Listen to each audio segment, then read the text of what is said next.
Buenas noches, un gusto saludarles en esta oportunidad y bienvenidas a esta tertulia literaria de este día. Vamos a hablar de una obra de un escritor salvadoreño, Waldo Chávez Velasco.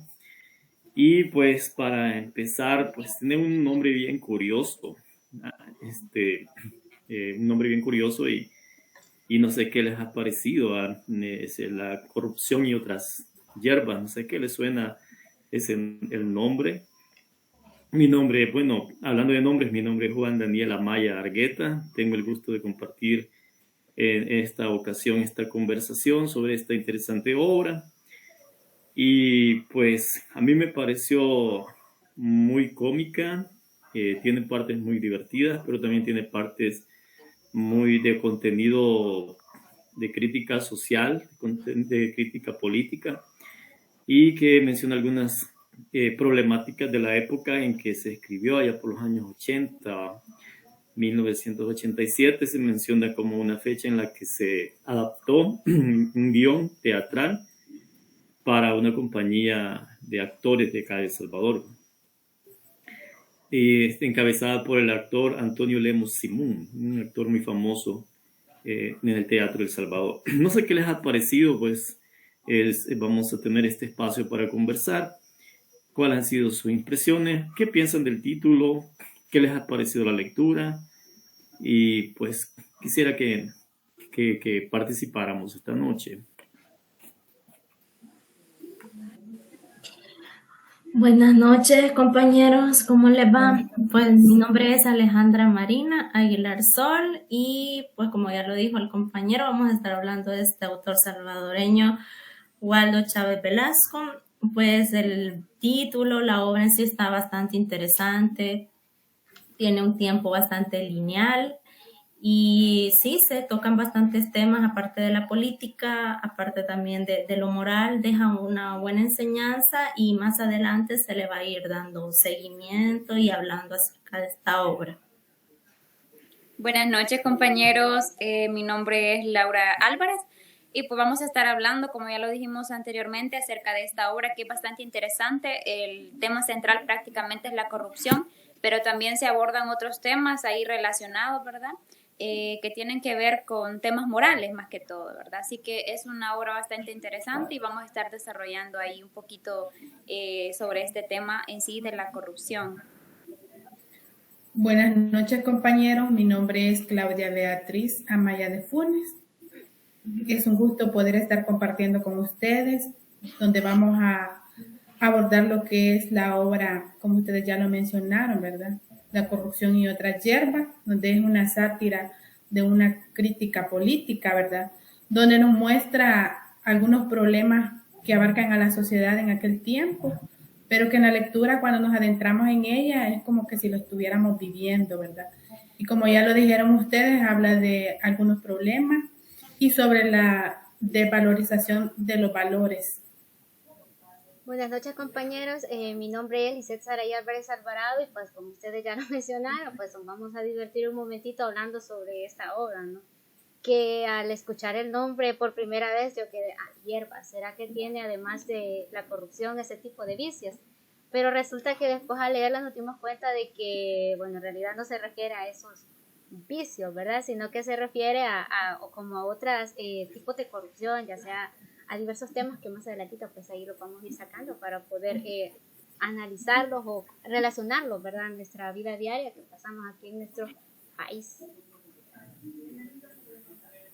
Bueno, qué bueno que les haya parecido muy interesante la lectura, una lectura que lo deja a uno pensando, a veces incluso con una sonrisa.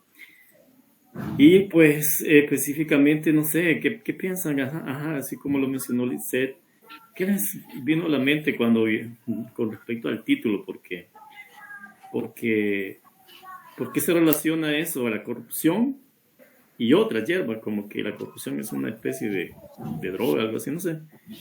¿Qué piensan ustedes con respecto para empezar, el título de la obra? Bueno, pues hable, compañera. Bueno, primeramente, ¿verdad? Que la corrupción es como un mal que se pega, ¿verdad? como ya lo decía, y otras hierbas. Está haciéndose referencia como a unos problemas, ¿verdad? Y que igual, ¿verdad? Infunden los problemas en la vida social y en otras personas. Entonces, cuando nos adentramos a esa obra y yo me adentré a la lectura, que es bastante humorística, me hacía esa pregunta, como ya lo dijo la compañera Saraí, ¿verdad? Pero que al final lo que encontramos son temas que se relacionan a la vida social. Sí, es verdad, al leerla no solamente habla de corrupción, sino que también nos encontramos la traición, que hasta incluso prostitución, ahí se notaba ese tema, y toditas esas cosas que en realidad yo no me las esperaba encontrar en esa obra, solamente esperaba ver corrupción y las hierbas, ¿verdad? Que la estaba relacionando ya sea a drogas, pero bueno, nos encontramos con que había otros problemas, ¿no? Y si se dan cuenta, compañeros, ahí como que cada personaje va representando esa problemática. Hablan de la corrupción y como que todos tienen un poquito de ello. Y así se van relacionando todos los personajes como que nos van llevando al tema principal, que es la corrupción. Sí, me parece también bastante interesante que el personaje de Jorge, una persona que no tiene relación con la política, tampoco está tan interesado al principio por participar. Se ve claro de que cómo lo van absorbiendo el mismo sistema corruptor, el mismo sistema lo hace que se haga corrupto. Entonces, pues también lleva otras hierbas, que el mismo sistema absorbe todo y se hace la bola que siempre, ¿verdad? Corrupto, corruptores y así. Bueno, sí. Es que como si se relaciona como especie de droga, se vuelve en un momento adictivo.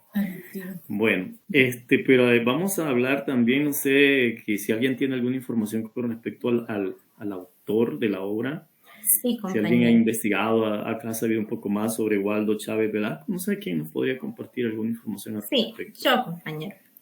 Bueno, Waldo Chávez Velasco, San Salvador, El Salvador, 14 de octubre de 1933 al 5 de julio del 2005, fue abogado, escritor y periodista salvadoreño, miembro de la generación comprometida. Inició sus estudios en la Facultad de Jurisprudencia y Ciencias Sociales de la Universidad de El Salvador por su rendimiento académico.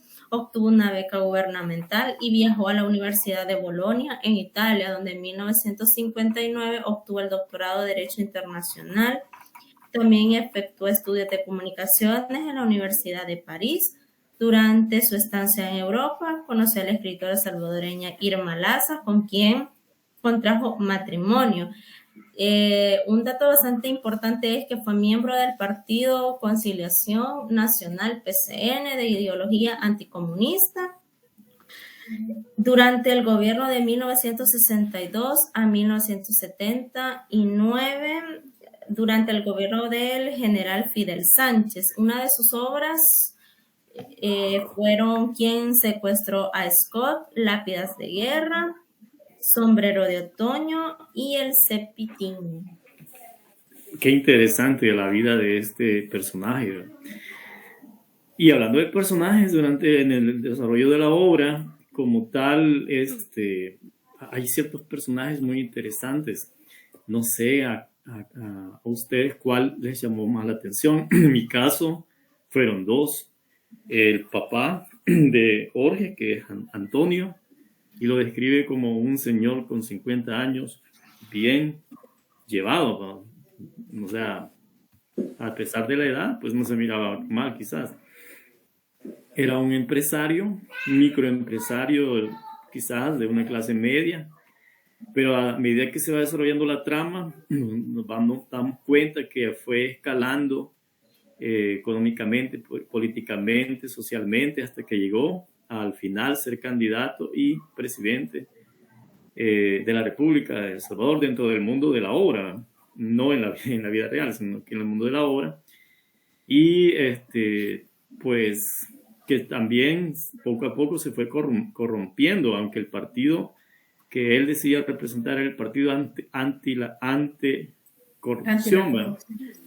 corrupción. que de partido anti la corrupción no tenía mucho. Y el otro personaje que en la obra se menciona que lo representó en el teatro Antonio Lemos Simón, actor salvadoreño, que es el personaje de Félix. En este caso, Félix se presenta como el corruptor. El aspecto de Félix dice que es el aspecto de los corruptores y prácticamente pues desempeña una serie de roles dentro de la obra, entre los que está el presentador, el chofer, el cartero, el psicólogo, el reportero, el camarero.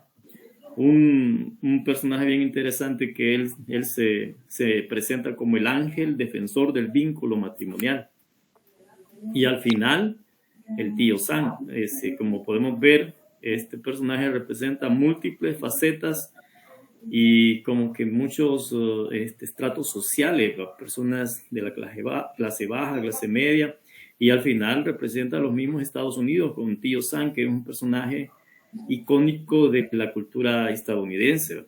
Bueno, ese es los personajes que en lo personal me llamaron mucho la atención y quise referirme al respecto. No sé a ustedes qué personajes de la obra les llamaron la atención.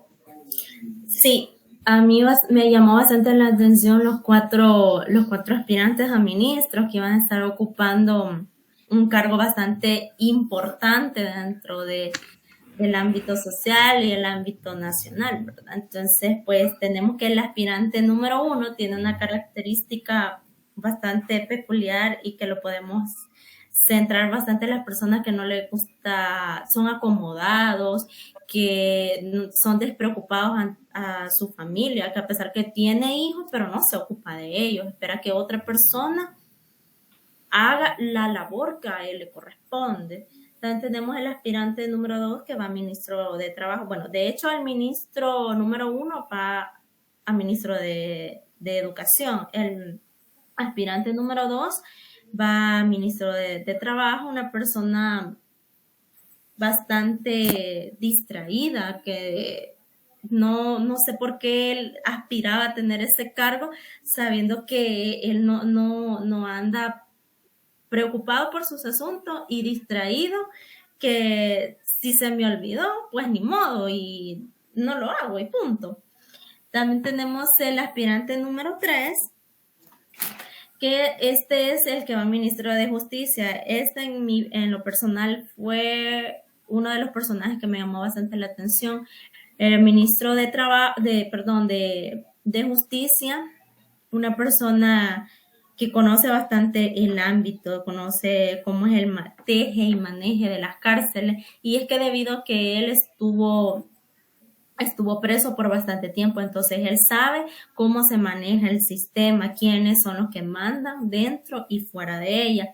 Y tenemos el aspirante número 4 que va a ministro de Salud, que no iba en sí para ese cargo, sino que iba para otro, pero como esa era la vacante que quedaba, pues él decide ser aspirante a ministro de Salud y dijo él una de las frases, bueno, tal vez no es una frase, sino que una parte que me llamó bastante la atención, que dice que le viene bien en lo que respecta, ¿verdad?, de ser ministro de Salud, porque él es enfermo, tiene diabetes, tuberculosis y hemorroides. Eso puedo decir acerca de los aspirantes. Yo estuve viendo, bueno, todos leímos esa obra y ahí encontré el personaje de Roberto Rufián. Ustedes se dan cuenta, ¿verdad? ¿Saben quién es? Pienso de que él es un joven que representa, como quien decide, la corrupción en su etapa más joven, valga la redundancia, porque él como que empieza a inducir a Jorge, que es un personaje principal en la obra, para que se vaya entrando en el mundo de la corrupción. Le habla a Jorge acerca de cosas materialistas, ¿verdad?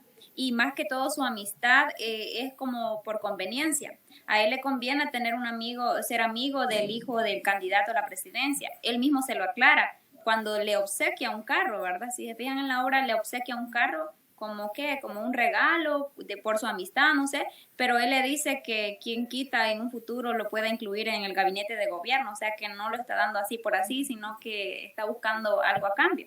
Entonces, Roberto Ruffiani es un joven bastante liberal, que le gustan las fiestas, e incluso invitó a bastantes fiestas a lo que es a Jorge para que fuera socializando.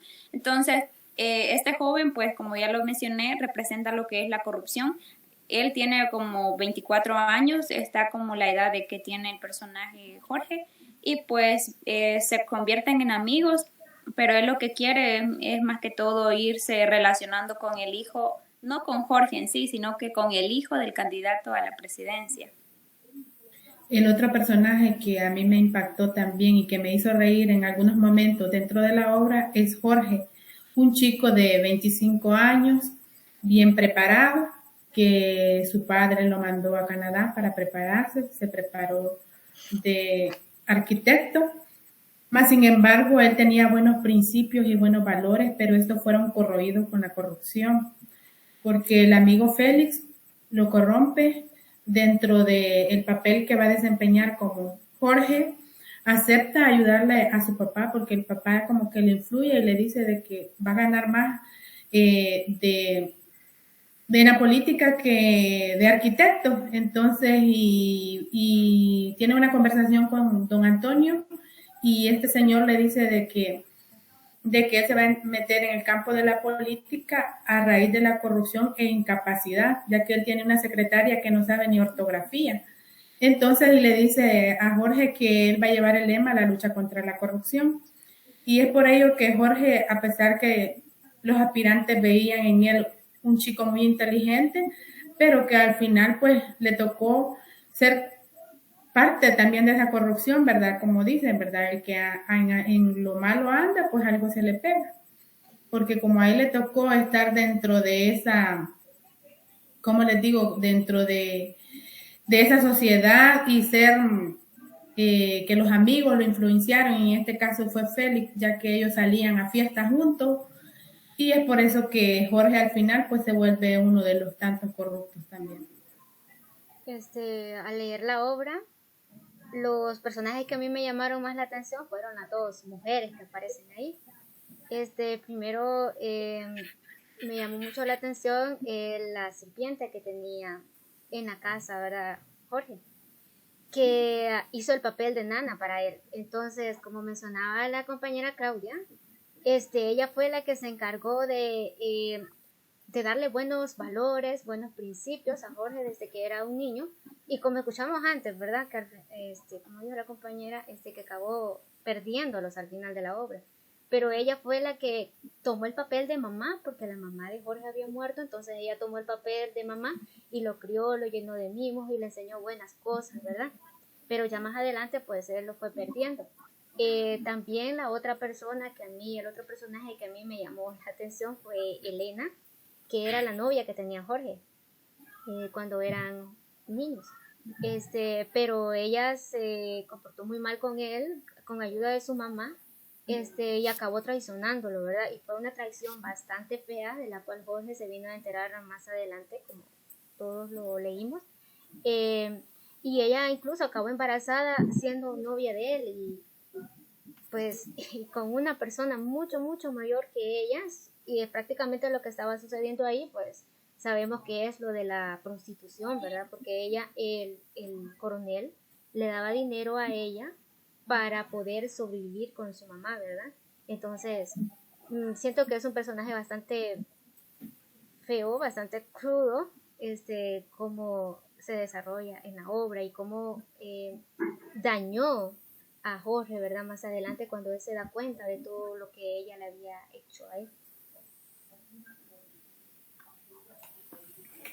Perfecto, me parece muy interesante lo que hemos identificado en los personajes, y es que es una comedia, ¿va? Porque desde principio a fin, desde el momento en que dice el presentador, no podemos empezar esta presentación, dice, porque no todos los que estamos presentes somos personas honestas.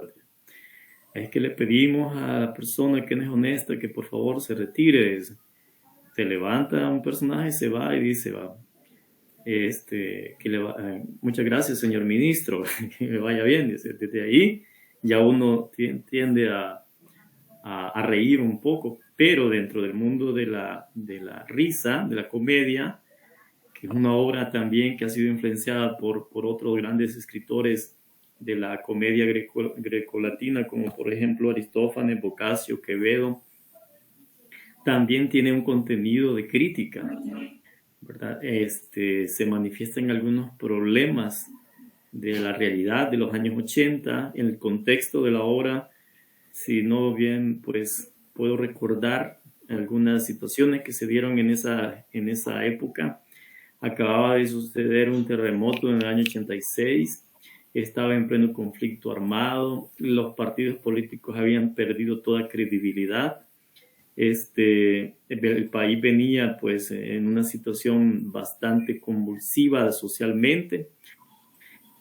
Entonces esto retomó todos esos temas, porque incluso habla de la guerra en ciertos momentos también, del VIH-Sida y de otros problemas que estaban surgiendo. Entonces vamos a ver qué otros problemas ustedes han podido identificar que se mencionan en la obra. No sé, alguien más que pueda continuar hablando un poco sobre la problemática social presentada en la obra.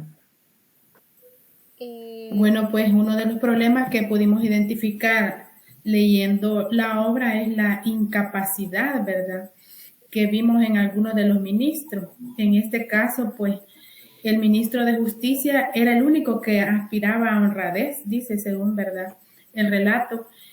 Pero ¿qué pasó? Ya estaba escogido el ministro de Justicia. Entonces, a él le dijeron de que el único cargo que había era para salud pública. Y él dice, cuando ya le dijeron que leyera el telegrama y todo eso, pues aunque sea de esto, déjeme. Pero él era incompetente porque él no conocía nada de la rama de la salud pública. Sin embargo, como ya lo mencionaba la compañera anteriormente, ¿verdad?, él estaba muy enfermo, padecía de diabetes y tenía tantas enfermedades, ¿verdad? Y le decía todavía Jorge que él tenía que conocer sobre hospitales, medicina, todo el ámbito, pero él no sabía nada más. Sin embargo, pues al final, pues tuvieron que dejarlo ahí. Y es una gran incompetencia que podemos ver en nuestra actualidad como un tema de la corrupción. Grandes personajes tal vez trabajando de lo que ganan menos y tal vez bien preparados. Pero ¿qué pasa con ahora? Pues el que vale es el que tiene cuello, ¿verdad? Es aquel, tal vez no lo vamos a decir incompetente, pero tal vez no tiene para ese cargo, pero como tiene cuello y se las puede por medio de un partido político, pues sale ganando y sale adquiriendo ese puesto. Eso es uno de los temas que con la realidad de coincidencia dentro de la obra, ¿verdad? La incapacidad. Sí, lo mismo veíamos con el ministro de Educación, ¿no?, que le decía de que él era un licenciado que podía leer y lo que hizo fue deletrear una frase. Entonces ahí se muestra la incompetencia completa, ¿verdad? Y lo estamos viendo claramente también en nuestra actualidad, sin decir nombre, pero nosotros sabemos que se está dando claramente y es muy, muy injusto en realidad, y que la obra claramente lo hace como una burla, pero en realidad sucede. Sí, fíjense, compañeros, en eso, que esta obra va relacionado todo, ¿verdad? Y me acordaba de cómo es un candidato, como un político en tiempo de campaña. Entonces ahí tenemos al candidato a la presidencia, que es el papá de Jorge. Entonces él le muestra a su hijo, que es su propio hijo, una imagen totalmente diferente a la que realmente es. Él le dice que va a luchar contra la corrupción, como ya lo mencionamos antes, que su lema es ese, que él no va a ser igual que tal vez otros candidatos, sino que él va a hacer las cosas diferentes. Entonces lo que hace es convencer a su hijo, lo convence, y como ve que su papá va a hacer algo bueno, entonces él dice que sí, lo va a apoyar y se empieza a incluir, y al final lo vemos que él es el que está en las entrevistas de estos aspirantes que estamos mencionando. Y en la realidad pasa lo mismo, ¿verdad? Un político en tiempo de campaña, ¿qué cosas no hace por ganar un voto? por ganarse a la gente. Y Jorge muchas veces representa aquella población de que apoya a un candidato a ciegas, o sea, él ve que aquel candidato va a hacer la diferencia en un país o en un municipio, pero cuando este ya está en el poder ya vemos las cosas, el caso perdido, ¿verdad? Y decimos, tal vez no, mejor no lo hubiera apoyado, mejor no hubiera andado para arriba y para abajo él ahí en las caravanas, en las campañas y todo eso. ¿Por qué? Porque resultó siendo igual, entonces... Porque ahí dice que Félix repite algo que dice que para cambiar la pobreza, algo así, pero la de ellos. Muchos políticos entran a este ambiente para cambiar, dicen, la pobreza que hay en un país, en un municipio, pero realmente sí cambian algo, la situación económica, pero de ellos mismos. Sí. Incorporando al ministro, el que va de candidato a ministro, el número 3, que va de ministro de Justicia, hay algo bastante peculiar porque le hablaba bastante a Jorge acerca del tema, como que si él hubiera trabajado en ese lugar o algo por el estilo, que hubiera estudiado militancia. Y dice que le dice, hábleme del tema, y comienza a desarrollar cómo él trabajaría eso, que dice que haría más cárceles, porque en una celda celda tan pequeña hay hasta 18 personas y que todos duermen o mueren parados. ¿Por qué? Por el hacinamiento que hay dentro de ellas, y eso lo podemos reflejar en la actualidad. Son pocas las cárceles que hay para tanto delincuente que hay, no hay espacio. Dice que le pregunta, ¿y las cárceles son seguras? Sí, le dice, por el momento están seguras porque está caro fugarse de las cárceles. Entonces, esto también entra, puede ser caro fugarse, pero si lo vemos en nuestra realidad, a diario no hacen fugas, tampoco lo hacen mes a mes. Entonces, eso se va dando como una vez al año o 2 veces, pero cada 2 años. Pero él dice que las cárceles están seguras. ¿Por qué? Porque el precio que le han puesto es muy, muy alto para poder fugarse de las cárceles. Entonces él le dice, ¿y usted cómo conoce ese sistema? Y le dice, porque yo estuve preso por bastante tiempo. Entonces vemos que personas que se suponen que deben de ser, tal vez no santas, pero sí deben de estar limpios con la ley, quieren ocupar esos puestos. ¿Para qué? Se puede interpretar como para poder mejorarla, si ese es el caso, o tal vez puede ser que solo quiera llegar y que darle chance a los demás para que puedan huir, para que, como hoy yo soy ministro, yo mando y yo puedo hacer lo que yo quiera. También otro tema que veíamos, compañeros, es la infidelidad, ¿verdad? Cuando entrevistaban a un ministro, creo que era el de Justicia, si no me equivoco, y que él decía de que se ya iba a terminar la entrevista porque él quería llegar temprano porque su esposa dijo iba a quedar sola porque la muchacha iba a salir. Luego le dice Félix, y yo quiero llegar temprano también, le dice, porque la que va a salir es mi esposa y la que va a quedar es la muchacha. Entonces vemos otro aspecto de infidelidad que también eso es corroído actualmente en la sociedad, ¿verdad? Pero explíquenos bien eso de por qué que Félix quería llegar temprano. No entendí. Es que él quería llegar temprano a casa porque la que iba a salir era su esposa y la muchacha de la casa iba a quedar sola, o sea, como que su amante. Ya, sí. Sí, tienen toda la razón. De una manera graciosa, pero muy en el fondo, muy en serio. Como decía anteriormente Laura, todo se encierra en el ámbito político de la época. Incluso se mencionan personajes de la vida real. El nombre del esposo de Elena, Valdivieso, se relaciona con un comandante de apellido Valdivieso que existió en esa época, y también en un momento se menciona Napoleón, que también se relaciona o evoca al presidente de la República en los años 80, José Napoleón Duarte, ¿va? Pero en la obra le decían, no, es que no es este Napoleón, es Napoleón Bonaparte, decía. Y pues realmente nosotros muchas veces sentimos que en la política o en el mundo de los candidatos, nosotros no somos personas para ellos, sino que somos un símbolo de dólar, ¿verdad? O una marca de un voto, una X. Yo siempre me hago ese símil, o esa comparación, que cuando un candidato lo ve a uno, no ve en la cara, sino que le ve una X marcada en el rostro, porque para ellos solamente es una X que tiene uno que ir a marcar. O el signo del dólar, compañero. O el signo del dólar, porque llegar a un puesto político, además de tener control, tiene poder, ¿verdad? Tiene influencia. Y poco a poco van acomodándose ellos y su familia, porque es típico de toda comuna o toda alcaldía, por decirlo así, o un lugar así donde hay un cargo público, empiezan a contratar al amigo del hermano, del primo, y empiezan a hacerse como un clan, ¿verdad? Como que solo cierta clase social, cierto grupo empieza a recibir beneficios. Y el resto de la población, pues nos quedamos a la espera de las promesas. Yo recuerdo una frase que dijo este personaje Félix, que dice: siempre que paguen, yo soy el que usted quiera que sea. ¿Ah?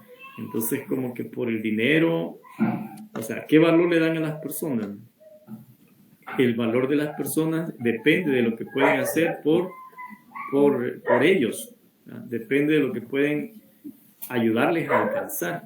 Si no me sirves, entonces no te necesito, ¿va? Una vez que ya nos utilizaron, pues bueno, ya no. Pero hablando un poco en sí de la obra, que es una comedia, no sé, también queríamos, no sé si alguna parte de la obra que les ha causado alguna sonrisa, les causó alguna gracia, algún chiste que se mencionan durante toda la obra, no sé si se recuerdan alguna de esos momentos en que de repente están leyendo y uno se salta, la carcajada por la ocurrencia que se leyó. No sé si alguien recuerda alguna anécdota, algún pasaje de la obra que nos pueda compartir. Pues a mí lo que me causó bastante gracia fue cuando estaba el aspirante número 2, que le decía la esposa al esposo, ¿verdad? Mis hijos no son tuyos, le decía, son de Dios. Entonces, que le estaba entrevistando, y es muy católica. No, le dice, es que son de Juan de Dios, o sea, que le estaba traicionando con otro y según él estaba criando. ¿Cómo se nota ahí la traición, como dijo la compañera Claudia, ¿no? En esos momentos. Bien.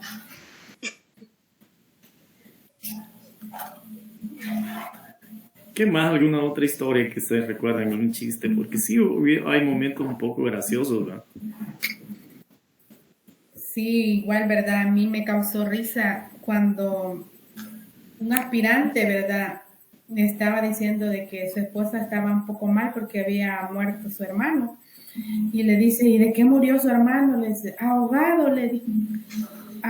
Y todavía no lo han reconocido, le dijo. No, le digo, pero eso es fácil de reconocer un hombre y una mujer porque hay una gran diferencia, le dijo. Sí, le digo, lo que pasa es, le digo, que los peces se comieron, le digo, la diferencia, le digo. A mí la parte que me causó bastante gracia es que uno de los participantes estaba quejándose de que tenía dolores en su cuerpo, en sus extremidades. Entonces le dice Jorge, y ya fue a pasar consulta, ya fue al médico. Sí, es que me duele la rodilla, bueno, la pierna izquierda. Pero dice el doctor que es por la edad, pero lo raro es que mi otra pierna también tiene la misma edad y no le duele. No, es que es bastante gracioso, fíjate, porque entre todo esto siempre hay cositas que a uno le llaman la atención. Y yo cuando lo estaba leyendo y encontré ahí una parte que hace una comparación ahí, ¿verdad?, con una prenda, está en el momento del discurso, que el padre que va a la presidencia le está diciendo a su hijo cómo va a hacer su discurso y él le dice, viene Jorge y le dice, tu discurso se parece tipo bikini. ¿Por qué tipo bikini? Le dice, porque es corto, es pequeño, pero cubre las partes más esenciales. Sí, hay momentos bastante graciosos, Ajá. pero no deja de ser tan pegado a nuestra realidad. Y esto que fue Sí. expuesta en un teatro hace muchos años. Yo recuerdo una anécdota de Agustina, que es la criada, que dice que el padre de Jorge Antonio solo habla de condición social, de la sociedad, de socializar, y dice que una noche tu papá me quiso socializarle, pero yo no me dejé, le dice. Entonces, y le dice Jorge, ¿segura que no te dejaste? ¿Cómo crees, niño? Y también que todo el tiempo le decía niño a Jorge y él no le gustaba. No le gustaba. No le gustaba. Y bien, ¿qué les pareció el final? Ya para ir terminando, no sé, algún comentario que queramos hacer ya para ir finalizando, un comentario final, alguna recomendación, si se puede aplicar, por ejemplo, en algún momento en las escuelas con los estudiantes, o qué sugerencias ustedes podrían dar al respecto. No sé. Bueno, en lo personal, el final no me gustó. La trama al principio sí lo envuelve, sí dice, wow, qué buen libro, pero ya el final como que no se va, divaga en su contexto. No, en lo personal no me gustó, pero sí es interesante, sí.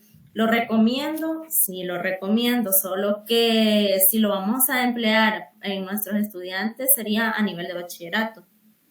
¿Por qué a nivel de bachillerato? Porque los estudiantes en esa edad, estamos hablando de 16, 17, 18 años, por mucho 19, ellos ya tienen un contexto referente de lo cual pueden tomar ejemplos, ya van con una mentalidad más culta para poder interpretar y que sepan de qué se está hablando. Así que sí lo recomiendo, y también para llevarlo siempre a una obra teatral. Se puede, sí se puede, solo que nos falta un poco como de entusiasmo y de querer leer, porque eso hace falta bastante en nuestra sociedad. Sí, fíjense que yo puedo decir que en esta obra lo malo fue que nos corrompieron a Jorge, ¿verdad? Porque él iba bien, empezó bien, pero bueno, lástima que a final de cuentas pues terminó cayendo en la tentación.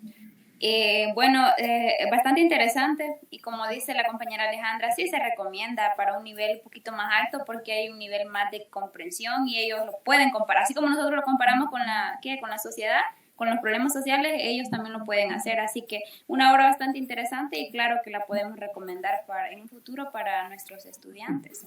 Sí, a mí también me parece muy interesante para recomendarla, ¿no?, con nuestros estudiantes. Así que, bueno, mi compañero quería decir algo.